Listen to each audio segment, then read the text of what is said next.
जय हिंद दोस्तों, आप सभी का स्वागत है एग्जाम पूल में। दोस्तों आज का जो हमारा टॉपिक है SSC CGL 2022 13 April second shift का क्वेश्चन लेके आए हैं। तो यदि आप हमारे चैनल पहली बार आए हैं तो आप हमारे चैनल सब्सक्राइब कर दीजिए, लाइक कर दीजिए, बेल आइकन को प्रेस कर दीजिए, क्योंकि इसी तरह हम आपके क्वेश्चन लाते रहेंगे। तो ठीक दोस्तों, चलते हैं टॉपिक तरफ। हम पहला प्रश्न है, दूरी का सबसे बड़ा मात्रक कौन है? तो दूरी का सबसे बड़ा मात्रक पारसेक होता है। और दूरी का जो सबसे छोटा मात्रक होता है, दूरी का सबसे छोटा मात्रक नैनोमीटर होता है। तो दूरी का सबसे बड़ा मात्रक पारसेक होता है और दूरी का सबसे छोटा मात्रक नैनोमीटर होता है। दूसरा क्वेश्चन देखिए, सिंधु घाटी सभ्यता का विस्तार है। तो सिंधु घाटी सभ्यता का विस्तार कहाँ कहाँ है? अफगानिस्तान में है, पाकिस्तान में है और भारत में है।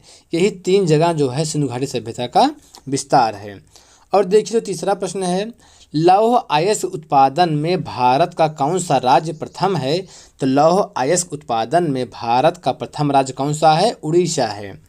चौथा क्वेश्चन देखिए, 52वां संविधान संशोधन किस अनुसूची में किया गया? तो 52वां संविधान संशोधन 10वीं अनुसूची में किया गया है।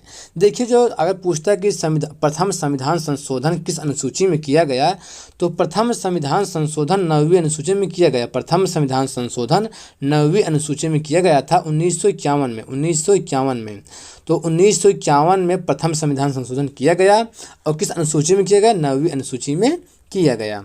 और देखिए, जो पांचवा प्रश्न है, निर्वाचन आयोग का गठन किस अनुच्छेद में है? तो निर्वाचन आयोग का गठन अनुच्छेद 324 में है।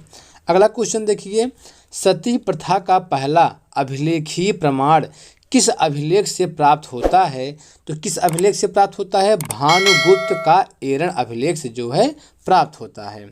और देखिए, सातवां क्वेश्चन है, बोकारो इस्पात संयंत्र किस देश की सहायता से स्थापित किया गया था? तो किस देश की सहायता से स्थापित किया गया था? रूस। रूस की सहायता से बोकारो इस्पात संयंत्र स्थापित किया गया था। और बोकारो इस्पात संयंत्र कहाँ है? झारखंड राज्य में स्थित है। अगला क्वेश्चन देखिए, जो 8वां प्रश्न है, अंतर्राष्ट्रीय बौद्धिक संपदा सूचकांक 2021 में भारत का स्थान रहा। तो भारत का स्थान कौन सा रहा? 40वां रहा। नाटो का 30वां सदस्य कौन बना? तो नाटो का जो 30वां सदस्य बना है, उत्तरी मैसेडोनिया बना है। देखिए, जो नाटो की स्थापना हुई थी 1949 में। 1949 में नाटो की स्थापना हुई थी। नाटो का मुख्यालय कहाँ है? Brussels, Belgium. तो नाटो का जो मुख्यालय है ब्रुसेल्स, बेल्जियम में है। और इसकी स्थापना 1949 में हुई थी।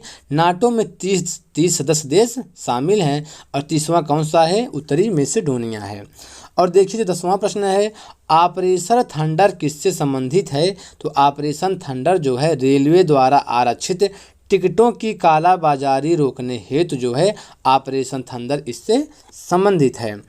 और देखिए, जो 11वां प्रश्न है, मुद्रा राक्षस के रचयिता कौन है? तो मुद्रा राक्षस के रचयिता विशाख दत्त हैं। 12वां क्वेश्चन, 2021 में चेन्नई सुपर किंग ने आईपीएल का कौन सा खिताब जीता था? तो चौथा खिताब जीता था।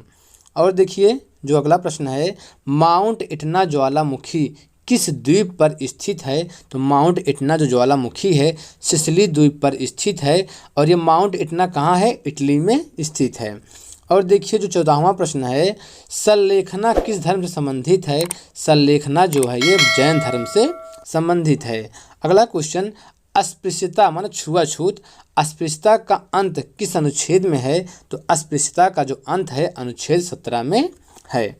और देखिए, जो अगला प्रश्न है, गांधी जी के विदेशी वस्तुओं के बहिष्कार के आंदोलन का लक्ष्य था। तो गांधी जी ने जो विदेशी वस्तुओं के बहिष्कार किया था, उनका लक्ष्य क्या था? उस आंदोलन का लक्ष्य क्या था?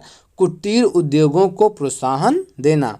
और देखिए, जो अगला प्रश्न है 17वां प्रश्न, मानव शरीर में पीलिया रोग होने से कौन सा अंग प्रभावित होता है? तो कौन सा अंग प्रभावित होता है? यकृत जो है प्रभावित होता है।